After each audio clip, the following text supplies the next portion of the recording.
Hi everyone, this is Maya Zahira with PsychicProtectionSanctuary.com, and I would like to do a little mini lesson today about something I see spoken about quite frequently online by well-meaning spiritual teachers, and it is wrong, incorrect information, so I would like to correct it so that you can be informed. The incorrect information that I see and hear very frequently is that as a sovereign being, when you are dealing with a spiritual entity, whether it's a spirit guide, you're in meditation, or you're actually seeing an entity in your room, or you're astral traveling, or you are having a near-death experience, or any of those categories, any of those scenarios where you are encountering an entity. The incorrect belief that's being taught is that as a sovereign being, which you are a sovereign being, you are free, you have power over your own being. That part's right. This part's wrong. As a sovereign being, you can demand that that being show its true identity. If you're like, I'm not sure if this being is who it says that it is, the idea, the teaching, the false teaching is that you can say, you must show me your true identity, and that it will then, because you've demanded that it show you its true identity, that it then will show its true identity. That's the wrong part. So you are sovereign. That's correct. You are free. You have power over your own being, much more than you've ever been taught to believe in our culture. You are a sovereign being. That is true. You can say to a being, I demand that you show your true identity. You can certainly say that, but this idea that it will then go ahead and tell you the truth, or it will then show you the truth, that is wishful thinking. That's false. That is wrong. I was watching a video just yesterday by a very well-regarded, and I'm sure very well-meaning, very popular spiritual teacher online, who was telling people that if you have a near-death experience, or when you actually die, when you are traversing over to the other side, if you encounter beings, when you encounter beings, then as a sovereign being that you are, you can demand that they show their true identity, and that they will. And that, again, that's wrong. That is wrong. There's an assumption being made that entities like this are fair. There's an assumption being made that entities like this will agree to honor boundaries.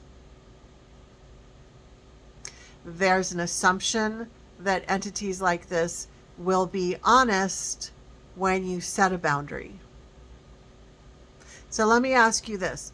Have you ever encountered a living human being, a person, who maybe had the behavioral traits of a narcissist or a psychopath? In other words, you could set sovereign, clear boundaries with them till the cows come home, and they did not care. They were going to do whatever they wanted. They literally did not care about your boundaries. Okay? These entities, trickster entities, are like that. So we need to really question everything. We need to question our assumptions that we make. We make assumptions that beings will respond to boundaries. No. We make assumptions that beings will be fair because we're fair, that beings will have integrity because we have integrity. That's false. We make assumptions that there's a rule in the universe that beings have to honor your free will. That's a whole other rabbit hole. That is, that's delusional. And I'm so sorry. It really is. Because if you're going to tell anybody that children who are tortured, that was aligned with their free will, like, that's delusional. Okay? Someone who's murdered against their will, like, there's just everywhere on the planet at this very moment, there are human beings who are having their free will trampled upon. So just because you tell an entity, you need to honor my free will, I need you to do XYZ, that doesn't mean that it's going to do it. If it is a benevolent or maybe even a neutral type of entity, it probably will go ahead and honor your free will simply because it is aligned with integrity. It is a being that is aligned with integrity. But we're talking not about benevolent beings. We're talking about non-benevolent, non-beneficial, dark, even evil entities. And many of them like to pose as beings of light in order to lure people in order to trick them. This reality, physical and even the first layers of the afterlife, at the very least, are completely infiltrated by tons of these trickster entities. Now, I'm not saying this just from theory, or that I heard it on another YouTube channel and it resonated and I believe it. I'm not saying it because I just believe it. I have years and years of working not only in the field of spiritual warfare, but working in the specific area of discernment of spirits. And I, as of 2016, when I was severely spiritually attacked by a false light entity, a dark entity pretending to be benevolent, ever since I endured and survived that attack, I had and still have the ability to see and discern false light entities. So I'm telling you with authority, because I want you to find your own authority within yourself, but I'm just emphasizing this is not something that I'm making up. This is not just an idea that I have. This is my own firsthand, multiple experiences, multiple very jarring encounters with entities, these psychopathic false light entities, and over a decade of working with clients all over the world with these kinds of situations. So I'm emphasizing, I know what I'm talking about when I say that don't just trust that if you set a boundary for it to show the truth. Don't just trust that if you set a boundary with an entity that it will show you its true identity, that it will. Here's what actually happens, and I've seen this thousands of times. When you set a boundary, when you state with authority that this entity needs to show its true identity, if it is a benevolent being, it won't mind being questioned. It will show you who it really is. okay. Even if it was a benevolent being trying to pose as something that would be more comforting to you, it will then switch to its true form, okay? But if it is a negative entity and you set the boundary that it needs to show its true form, it is not, 99% of the time, it is not going to show you its true dark form. What it's going to do is it's either going to push back on your boundary and get angry and say, how dare you question me? Or it's going to guilt trip you. Like, how dare you question? You should have faith. Or it is going to shift into a different form that it still is not. It's going to shapeshift into something else, imposter, and pretend to be that.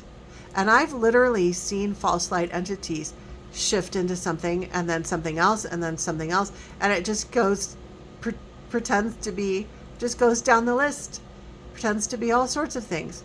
You know, it might pretend to be an ascended master, and then it's like, oh no, I'm actually an angel, or I'm actually your deceased pet, or I'm actually your, like, it'll just keep shifting form once or multiple times.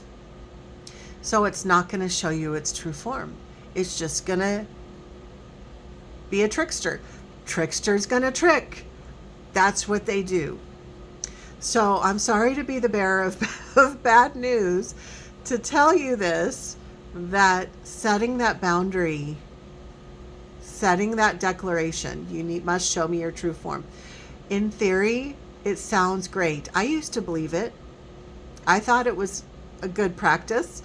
I don't think it's a bad thing to do it, like to set the boundaries, but it's not going to give you the result that you think. It's not going to give you the definite result that people say that it's going to give you. So here's the thing. We're almost out of time here. I want to give you another resource. If you really want to know how to discern false light from someone who has had multiple run-ins and can see false light entities, then here's where to go. There's a book that I wrote. It's my 4th book. It's called Revealing the False Light Agenda. Revealing the False Light Agenda. You can get it on Amazon and also other places online. And when you read that book, it's going to help you really understand, because it's way beyond a 10-minute or 15-minute video that I could help you understand all of the nuances of how these false light tricksters work. In the book, you'll learn about many of the stories of the direct situations, direct run-ins that I've had with these entities, and in reading those stories, you'll understand how they operate. And I also break it down step by step to help you understand who these entities are, how they operate, what are the red flags, what are the indicators that will help you know that they are false. And you could then take that information and use it going forward in your spiritual practices, and even after you pass on from this lifetime and you go, you go on your journeys, your spiritual journey into the great beyond. You will have the continued knowledge to know how to identify what is false and how to only align with what is authentic in this life and beyond. As always, sending you lots of love from me, Maya Zahira, and PsychicProtectionSanctuary.com.